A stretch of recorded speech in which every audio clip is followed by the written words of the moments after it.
Hello and happy Friday, everyone. Welcome to Uncommon Communion. I'm Rick, and I am glad you're spending a few minutes with this message today. Let us begin as we always begin, recognizing, realizing, affirming that we are always and everywhere in the holy presence of God. So, if you read my post today and saw the picture right at the top of the post, you will see that I am not at home in Columbus, Ohio. I am in Pittsburgh, Pennsylvania this morning. And it is a good place to be for a number of reasons. First of all, the weather is gorgeous today. I can't wait to get outside. I have a couple of hikes planned, a couple of what I like to call explores. I think that's a Winnie the Pooh thing. I think Pooh and Piglet and Christopher Robin go on explores. And those are just wonderful things to do. I am excited about doing some of those in just a few minutes when I leave this really nice Airbnb that we have stayed in. I am here with my daughter, my 21-year-old, with her cousin who is from Texas. And what is also wonderful about being here, and what is going to be the little bit of the message that I want to share with you today, has to do with heritage and family and ancestors. I don't know if you've ever been to Pittsburgh, but it is a pretty unique place, in part because of its geography. It has three rivers, two rivers that come together and form a third river, which is the Ohio River, a very significant river here in the Midwest, eastern part of the country. Because of its geography and also the fact that there was lots of coal and other items in the hills around here, Pittsburgh is and was, mostly was, the steel city. And it was those steel mills that attracted my ancestors.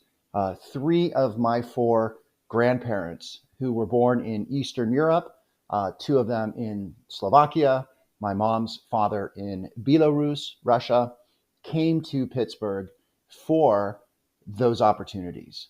My dad's father worked in the steel mills. My dad's brother-in-law, George, who just passed away a few years ago, he worked in the steel mills. My dad's uncles, Tony and Steve, they worked in the steel mills, plus other family members as well. So when I come to Pittsburgh, it's a wonderful place to visit, so many great things. It is where my heritage is, where my family is. I am very much reminded as I look at this geography, especially as I go to the part of Pittsburgh where my family is from, West Mifflin and Munhall and Whitaker. If any of you know Pittsburgh, those are over by Kennywood on the Monongahela River. When I go to those places, I am reminded of the earth that drew my ancestors, my family here, and that also, has so many stories to tell. And my story is part of those stories. When I was praying this morning with the sunrise prayer, I use this book as part of that, which is the Father Ed Prayers for a Planetary Pilgrim. If you have not purchased this, acquired this, definitely do so. If you are finding this planetary pilgrim idea, this mindset, this orientation, this identification to be fruitful, highly recommend this. This is it. This is the guide. This is the thing. And as I was praying this today, I flipped to what I felt like would be a good psalm for today. Father Ed has a number of psalms in here. And he calls this one a Pilgrim's Companion Psalm. And I want to just share a little bit of it that kind of spoke to me today about heritage and family and ancestors. He says this. He says, "May I feed this day upon the food of this mystic holy communion with those friends and fellow pilgrims with whom I share this planet Earth, as well as those saints now fully one with you. May this awareness of my companion journey with all the saints deepen my life of prayer and fertilize my faith in you, my beloved. By this communion of holy ones, may I be daily challenged to greater compassion and charity as I walk the way of the pilgrim. So, as I reflect upon those who have come before me, my ancestors, I invite you today. Fridays during Lent are kind of reserved for special practices, special reflections. And I invite you today to reflect on those who have come before you.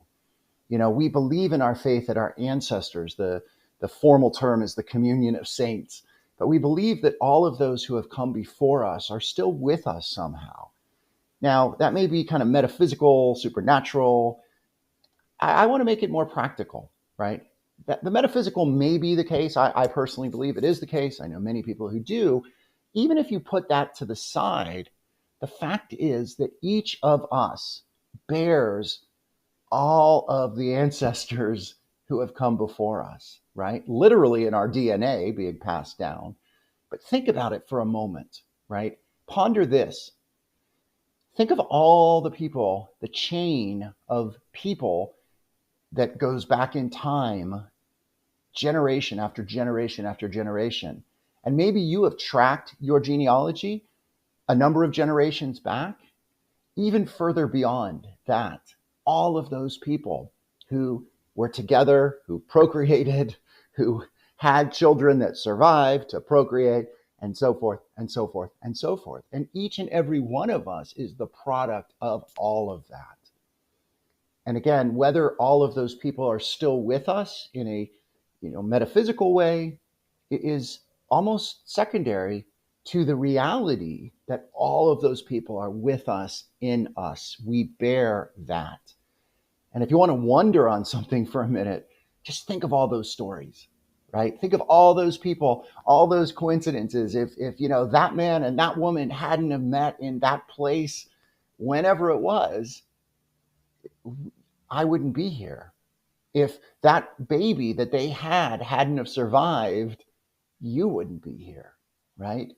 And we may not on this side of eternity know all of those stories, but that is one thing I certainly look forward to as I enter into eternity, being reunited with my family that has gone before, those who are interred in a cemetery that I may visit this afternoon to be with their remains where they are physically there still. Nevertheless, they are part of me. And when I enter into eternity, I hope to see them again, to be with them again, but also to meet all of those others, all that chain that has come before me. So on this Friday, I hope it is a wonderful day where you are. I know the weather is a changing. So if you're having nice weather today, it may be changing tomorrow and into this weekend as a storm approaches. Nevertheless, I invite you today to wonder, perhaps wander, and in everything, rejoice and be glad. Here is just a little blessing from the Little Book of Prayers. It is a Gaelic prayer and Celtic prayer, and it says this: May heaven guard and keep you, cause your grain to prosper, send you nothing that is not good. May you receive from heaven 100 boons. May heaven send down to you blessings so many that the day is not long enough for them all. So I hope you have many blessings today. I am hoping for many as I go forth on an adventure from here, on an explore, and I will see you again soon. So blessing and good. Be well.